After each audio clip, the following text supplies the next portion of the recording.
welcome back to the Daily Dog Walk, and we're with Katie, who continues to tell us the story of her parents' marriage and the impact of her narcissistic father. So tell us a little bit about that, if you don't mind. How did, because obviously you left home, didn't you? Yeah. And your mum was there still with him. How did that sort of, your mum didn't have the best time when she was in that relationship with your dad, did she? No. My mum was really lonely. Yeah. She met my dad when she was 14. She didn't know anything else. Yeah. She came from a pretty toxic home.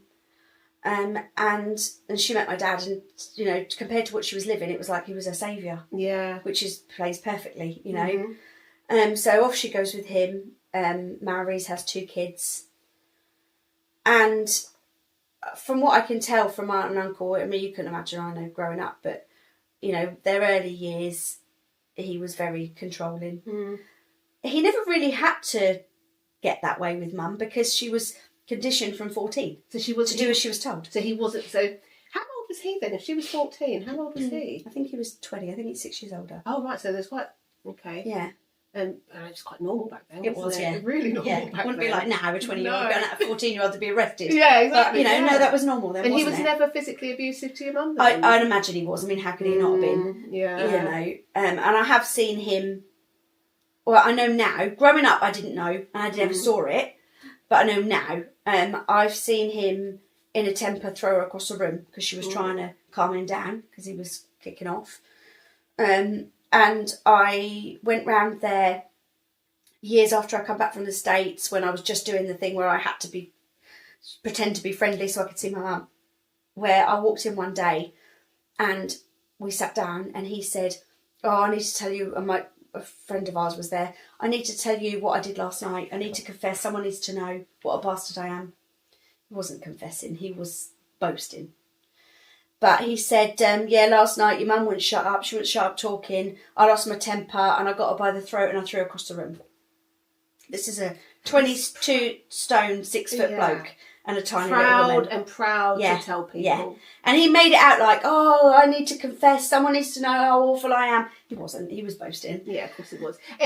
Almost like a warning. Yeah. He wanted me to have a go so he could start on me. Yeah, that's it. Because we didn't have that dynamic anymore and I didn't allow it. Yeah, yeah. So I sat there. He was goading you. He was, yeah. Yeah. And because he was in one of his funny moods, obviously it's what made him start on Mum the night before. Mm-hmm. Yeah. And I sat there really still and really quiet and I didn't even look at him. And he went, Mum come down, she went, what are you doing? He said, I'm telling them what a bastard I am, what I did to you. And she went, oh, stop it, we sorted it, we're fine, don't be telling people. And I thought, I'm not giving you my power. Your days of that are over.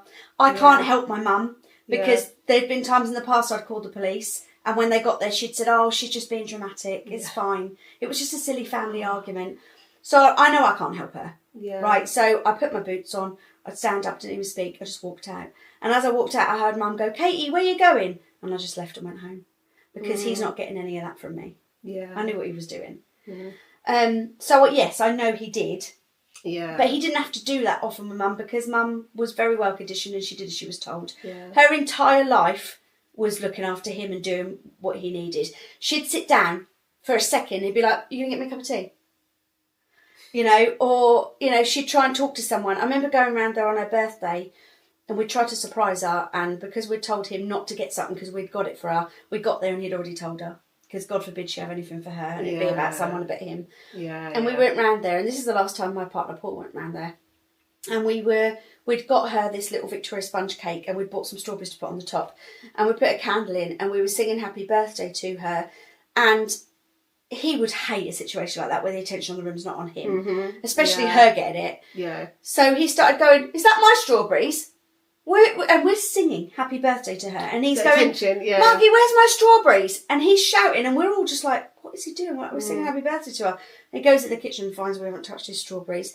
And Paul always calls that the strawberry gate incident. And he's like, I can't go around there anymore because the way he is with her, I'll say something. Yeah. And if I say something that's going to kick off, that's going to cause you trouble. Yeah. I'm just going to stay away. Oh, bless him. But that's what it was like. That's what my mum's life was like. She got up, she served him, she made him breakfast in bed, she packed his lunch. She, and he didn't work from when we were like, I was about 15 because he was really poorly in hospital. And he come out and he never worked again. So, like, Mum was entire life was just working and looking after him, cooking his dinner. It was like her job. I remember once her cutting the fat off his meat in the kitchen. Yeah. And I was like, oh, just put it on the table. And he put it on the table, he went, there's fat on this. And she went to get up and I was like, what are you doing? Like, I'm like, you're a grown man, you can cut your own fat off. And he went, if I want my wife to do that, my wife will do it. And that's how it was. Right. She was, she was proper conditioned, wasn't she, for a really long time. Yeah. He was her everything, sounds like. And then she was working. I remember him saying to her, he wanted to retire and be his full-time carer. And she said, if I give up my job, I need to know you're going to get out of bed in the morning and spend time with me. I don't want to spend all day alone. Yeah, I will. He didn't. And she spent a good 15 years just on her own all day long while he was in bed. And then he'd get up at 4 o'clock. By then she was drunk and wanted to go to bed. What was he doing when he got up at 4? He'd get up and sit and watch telly. And then he started getting up at 8 o'clock every morning, finally, because he started volunteering at the museum in Honington. So he'd get up in the morning and go there all day. So she was still alone. Just ignored her. Yeah, so he could get up. Yeah. It wasn't because he was disabled. He could get up. He just didn't want to. But when it was something he wanted to do. Yeah. So my mum spent at least the last 30 years of her life probably just alone all the time. But she wasn't... I bet if she'd tried to carve something out for herself, though, no, she wouldn't have been allowed. No, because she needed to be there for what he needed. Yeah. Yeah. That's so sad. That really is sad. I know, it does make me really sad. Did you try and speak to her in that time? Did anybody try and... I'd be interested to know, what was your mum's awareness around it? I think... she drank. So she was just escapism, avoidance, Her drinking got worse and worse and worse. And in those years when he was getting up in the morning and going out, she started drinking earlier and earlier. So pretty much from 10, 11 o'clock. Did she ever speak to you? Did she ever try? Do you know, in the last couple of years she was well, she started almost like talking back. It's almost like she suddenly realised, and I think it was me. I think the way I behaved with the relationships and the way I didn't tolerate behaviours, she was watching and learning, and she was like, I'm really fucking angry. Yeah. She'd come out the other side of menopause and her mind was different, and I saw it in her. You saw the change. She started talking about Dad to me like when he pissed her off. She never did that before. And she'd sit up the allotment with me, she went, oh, he's pissing me off right now, or he said this or he did that, and I'm just so angry. And I was like, oh my gosh. Did she ever say that to him? Did she ever, do you think? Did you ever? Yeah, she did. I saw her in the last couple of years start to say stuff back to him. Yeah. Which is probably why that day happened when he threw her. Oh, okay. When he grabbed around the neck. Yeah. And so there was definitely times like that where she started to get, or we'd be out and normally she'd be in this rush to get home and she'd be like, oh no, let's stop. And I started to see that fire in her. Yeah, good. But the trouble is, she would never have left and had a life because the drinking kept her controlled. Right. So do you think he wanted her to be an alcoholic? He wanted her to be drunk, yeah. Yeah, he wanted to. It kept her under control. Yeah. He would punish her or reward her with it. If she'd been a good girl that week, or should we get you a nice bottle of whiskey in the shopping? Right, okay. Yeah. So, yeah. And then if she was drunk, then he could just do what he wanted to do then. Yeah. Yeah. Yeah. I think if she'd have got sober, she'd have got strong and she'd have left. Yeah. But she just drank herself to sleep every day, pretty much. So that's really, really sad, isn't it? Did you ever did you ever speak to her about the alcohol? Yeah, so I tried once when I was in my 20s, before I went to the States. I got some advice from this centre who were going to take her in. Yeah. And I spoke to the whole family. My husband took my dad out and had a talk with him. My dad broke down in tears, said it worried him too.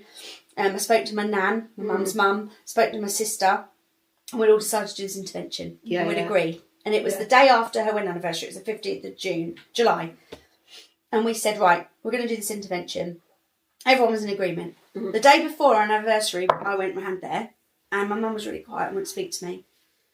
And Dad come down and he went, right, I'll tell you now, I've already spoken to your mum. Now, anyone who knows about interventions knows that everybody that person loves has got to be on board. Yeah, of course they do. If she's got someone to escape to, it won't work. She's got to have everyone in her life on the same page. That's what an intervention is. Yeah. So he's like, I've already spoken to her, we've discussed it, she knows she's been drinking too much, she's going to cut back.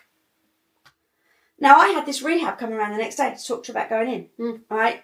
no, we don't need any of that. We've decided, we're married, we're a family, we've decided together, this is how we're going to do it. And I literally just got up and walked out because at that point I couldn't help her. And she was clearly mad at me. She'd gone round to my nan's and my nan had told her, oh yeah, Kate, it was Katie's idea. Now, the original idea was actually my sister. She sat me down and said, should we do something? Yeah. And her husband. My sister had now gone round, I called her, told her what happened. She immediately went round my mum's and said, oh, it was all Katie. So you're getting... Listen, let me get this right. I'm the scapegoat. Right. Let me get this right.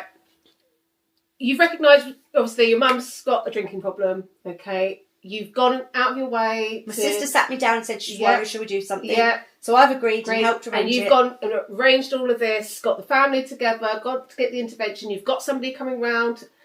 That's a lot. That is a lot what you've done. And then they've thrown you under the bus, like you're the problem. Yeah. And that is the theme of my entire life with my family. Because I think people like that, and my sister's definitely the same as my dad, 100%. And I think people like that, they recognise someone that won't stoop low. Yeah. And the person that won't go as low as them, they'll attack. Yeah. Because they won't fight back. Yes. Because they won't go as low as them. Yeah. And that's me. Yeah, me. That's me. That's me. It's me yeah. too. And I just think, so I was the easy scapegoat. Yeah. Because I'm never going to go low and say it was them. Because it was all of us. Yeah, of course it was. I'm not going to lie. You all want the best for her. Yeah. So that was my one chance. And then right before I moved to America, which was a few years later, I sat in the car with my mum one day. It was raining. We couldn't get out of the car yet. And I said to her, Mum, I'm going soon. And I really worry about your drinking and your health. Will you promise me you'll try and stop? Yeah. And she was like, okay. Obviously it didn't. Mm. And then right before she got ill, a few months before she got poorly, I sat down with her and I said, I'm really worried about you drinking, Mum. Look, I'm not going to try and stop you, all right? If you want to drink, that's your choice, you're a grown-up. But could you just go to the doctors and get some checkups? Yeah. Just make sure you're okay. And she said, okay. And I know now from her medical records from when she was poorly that she had actually called the doctor to make an appointment and said, my daughter's concerned about my drinking. Oh, yeah. So she was listening to you. That's really... But she never, good. Because of my sister and that was a whole other podcast. And a year, my sister did some manipulative stuff, cut me off from my mum in her last year. And because my sister did that, cut off contact and shipped my mum off to the States for a visit, Mum never made it to the doctor. And she got on a plane. She had horrendously high blood pressure, diabetes, didn't know, got on a plane. My dad made her detox for 2 weeks before she went. So she'd had all these little mini seizures she didn't know about. Got on an airplane for 8 hours, got a blood clot, come home, massive stroke, and that was the path to her dying. Yeah. So I often, think if my sister hadn't done that, maybe she'd have got to that appointment. They'd have found it all. Yeah. Or if I'd have asked her sooner. Yeah, but you can't. We can all do what ifs. I know. We can all do what ifs. I can't go there. You can't. No, you can't. No. And I think what you've got to do is think about your role in this, which is what you've been telling me today, and your role in this has been really positive. The one thing I've learned through all of this, and this is something we have to be kind to ourselves. It's my motto of the day. Actually, we do have to be kind to ourselves. Is that it's the control thing?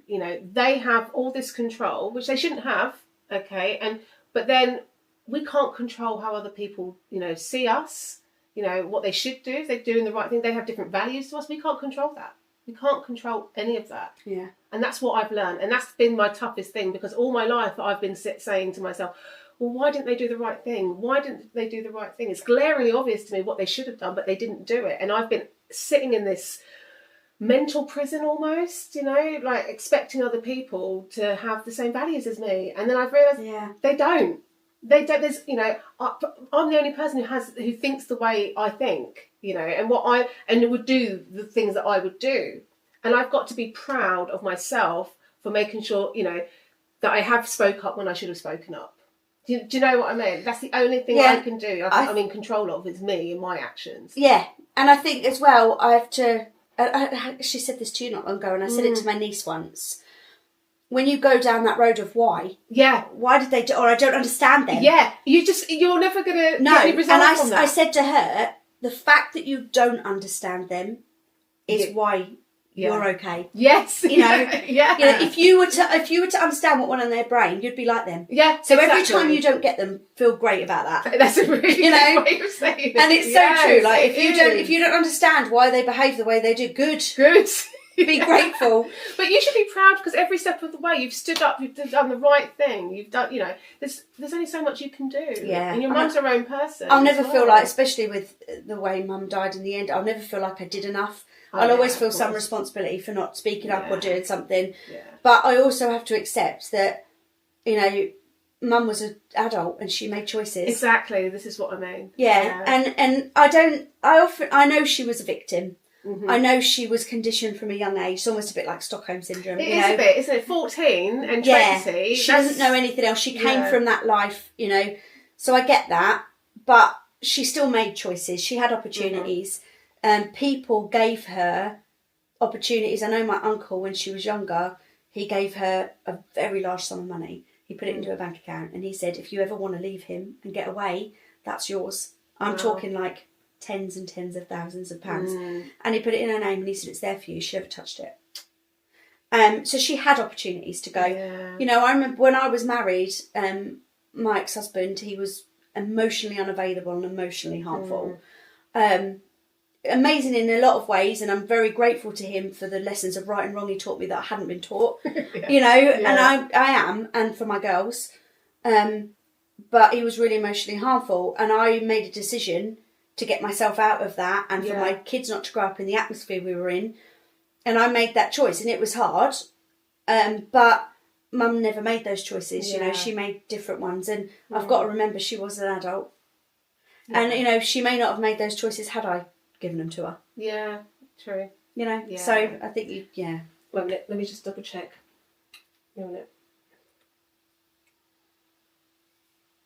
Oh, we've already talked. See, we're so good. I know, we go through them all. Oh, we do. We just don't need to answer. Yep, done all that. Okay, this is a good one. I'll put it here so I can read it.